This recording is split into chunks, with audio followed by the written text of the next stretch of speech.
Assalamualaikum warahmatullahi wabarakatuh. Alhamdulillah, alhamdulillahilladzi hadana lihadza wa ma kunna linahtadiya laula an hadanallah. Asyhadu an la ilaha illallah wahdahu la syarika lah wa asyhadu anna Muhammadan abduhu wa rasuluh. Allahumma shalli wa sallim ala nabiyyina Muhammad wa ala alihi wa ashabihi wa man tabi'ahum bi ihsanin ila yaumiddin. Amma ba'd. Ma'asyiral muslimin, para pemirsa yang dimuliakan Allah Subhanahu wa taala. Alhamdulillah, kembali kita bersyukur kepada Allah Subhanahu wa taala. Di kesempatan kali ini Allah Subhanahu wa taala kembali memberikan anugerah kepada kita untuk kita bisa kembali bersama-sama belajar tentang sebuah amalan yang sangat mulia di dalam agama kita, yaitu tentang amal qiyamul lail. Dan pada kesempatan kali ini insya Allah kita masih akan melanjutkan pembahasan mengenai adab-adab dari qiyamul lail. Dan pada pertemuan yang lalu sudah kita jelaskan tentang bacaan yang dibaca di dalam qiyamul lail. Berapakah panjangnya yang harus kita baca. Dan insya Allah pada kesempatan kali ini kita akan kembali melanjutkan apa yang disampaikan oleh penulis dari kitab Qiyamul Lail, yaitu Syekh Sa'id bin Ali bin Wahb al-Qahtani rahimahullah ta'ala, yang mana beliau di dalam kitabnya ini kemudian melanjutkan pembahasan tentang adab dari qiyamul lail tersebut,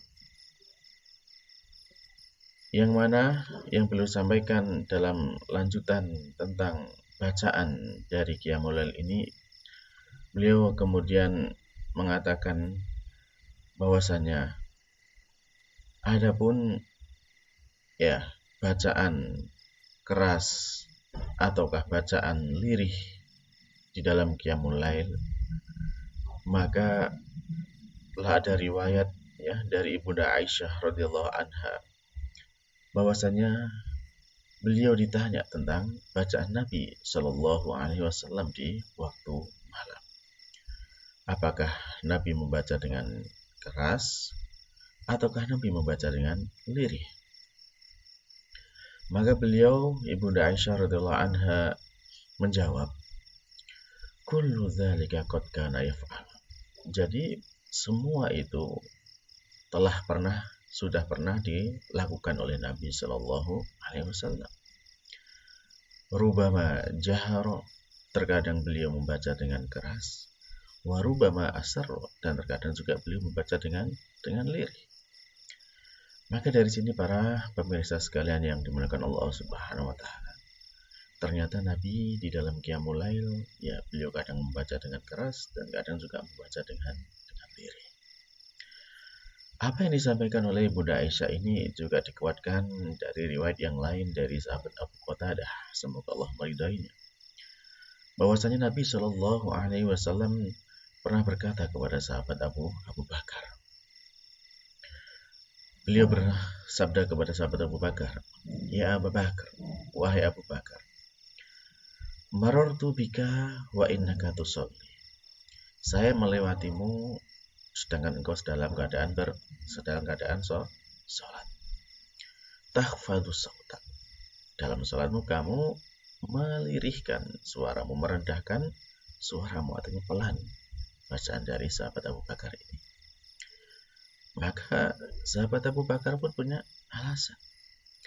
Beliau melakukan seperti itu ada sebabnya. Apa yang beliau katakan? Beliau mengatakan kepada Nabi Sallallahu Alaihi Wasallam, "Qad asma'tu man najaitu ya Rasulullah." Jadi sungguh saya telah memperdengarkan kepada zat yang aku bermunajat kepadanya wahai Rasulullah, yaitu kepada Allah Subhanahu wa taala. Nah, ini termasuk fakihnya sahabat Abu Bakar radhiyallahu anhu, bahwasanya sahabat Abu Bakar paham betul bahwasanya Allah adalah zat yang maha mendengar.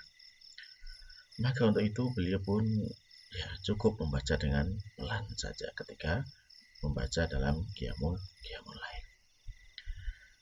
Akan tetapi Rasulullah SAW memberikan saran yang lebih baik dari apa yang telah difahami oleh sahabat Abu Bakar. Maka beliau SAW pun bersabda kepada sahabat Abu Bakar, qala irfa qalilan, angkat sedikit, jadi keraskan sedikitlah suaramu wahai Abu Bakar.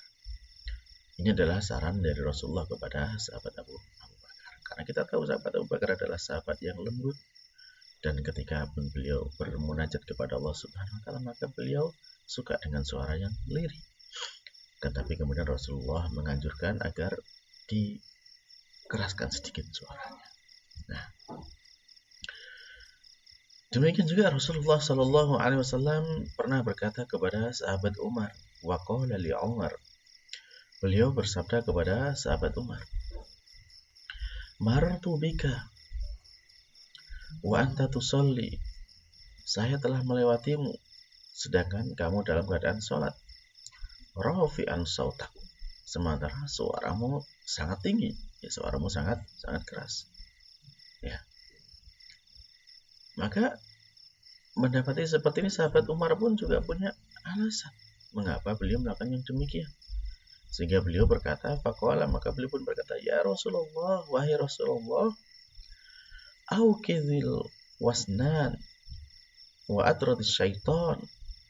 Kata sahabat Umar, wahai Rasulullah, saya melakukan seperti itu dengan bacaan keras itu untuk apa? Untuk membangunkan rasa ngantuk, membangunkan orang-orang yang ngantuk, dan juga mengusir setan, kata sahabat Umar. Dan Rasulullah tidak menyalahkan apa yang dikatakan oleh sahabat Umar ini. Akan tetapi beliau memberikan saran yang lebih baik, yaitu qala, beliau pun bersabda, ihfid qalilan, jadi rendahkanlah sedikit, jadi kurangi sedikit, kecilkan sedikit suara bacaan dari sahabat Umar tersebut. Nah, jadi sini para pemirsa sekalian yang dimuliakan Allah Subhanahu wa taala, bahwasannya bacaan dalam sholat malam itu boleh dibaca keras dan boleh juga dibaca lirih. Kita lanjutkan dengan riwayat berikutnya dari Ibunda Aisyah radhiyallahu anha, semoga Allah meridhoinya. Ana Nabiya sallallahu alaihi wasallam, bahwasanya Nabi sallallahu alaihi wasallam sami'a rajulan, beliau mendengar seorang yaqra'u minal lail, yang sedang membaca di dalam suatu malam, tentunya dalam salat malamnya. Faqala, maka beliau pun bersabda, yarhamuhullahu laqad udzakiruni kada wa kada ayatun kuntu asqatuha min surati kada wa kada. Semoga Allah merahmati dia. Sungguh dia telah mengingatkanku dengan ini dan ini, suatu ayat yang saya sempat terlupa dari surat ini dan ini. Nah, ini diantara faedah ketika seorang itu membaca dengan keras dalam qiyamul lail, bisa mengingatkan yang lainnya. Wa fil lafdhin, dalam riwayat yang lain, kana Nabi sallallahu alaihi wasallam, bahwasanya Nabi sallallahu alaihi wasallam yastami'u qira'ata rajulin fil masjid. Beliau itu memperhatikan, mendengarkan dengan seksama bacaan seseorang di masjid. Maka kemudian faqala, beliau pun bersabda, rahimallahu, semoga Allah merahmati dia, laqad dzakiruni ayatun, sungguh dia telah mengingatkanku dengan sebuah ayat, kuntu unsaituha, yang mana aku telah terlupakan dari ayat tersebut. Nah, inilah diantara faedahnya bagi orang yang ketika bacaan qiyamul lailnya itu bisa didengarkan oleh orang lain, bisa mengingatkan orang lain tentang ayat yang dia baca, atau mungkin dia terlupa. Kemudian Al-Quran apabila dibaca oleh orang yang sholat, sedangkan dia adalah seorang yang hafizul Quran, seorang yang hafal Al-Quran. Ya, dan kemudian dia membacanya dalam salat suatu malam atau di suatu siang, salat malam atau salat siangnya, dan dia membaca dengan hafalannya, maka itu akan menjadikan dia zakar, akan menjadikan dia ingat dengan apa yang sudah dia hafalkan. Jadi hafalnya akan semakin kuat. Jadi seorang yang memiliki hafalan Al-Quran, maka sudah selayaknya dia membaca di dalam sholat-sholat yang dia lakukan. Ya, terlebih lagi ketika sholat sunnah, yang itu dia sholat sendirian. Adapun ketika sholat menjadi imam, ya maka disesuaikan dengan kemampuan makmumnya. Adapun kalau sholat sendirian, maka terserah dia mau sholat seberapa panjangnya dari sholat yang bisa dia lakukan. Hal ini sebagaimana disampaikan dalam hadis Abdullah bin Umar. Ya, semoga Allah meridai keduanya. Bahwasanya Rasulullah Shallallahu Alaihi Wasallam bersabda, Innama masalu sahibil Qur'ani kamasali sahibil ibil al-mu'allaqah. Sesungguhnya hanyalah permisalan dari seorang yang menghafal Quran itu, ya seperti seorang yang memiliki onta yang terikat.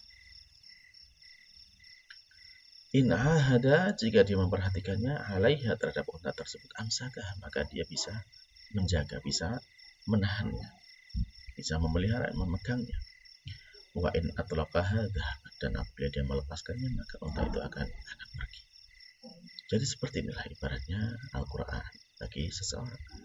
Kalau kita sudah punya hafalan Al-Quran tapi tidak pernah kita jaga, ya maka Al-Quran itu akan pergi meninggalkan kita.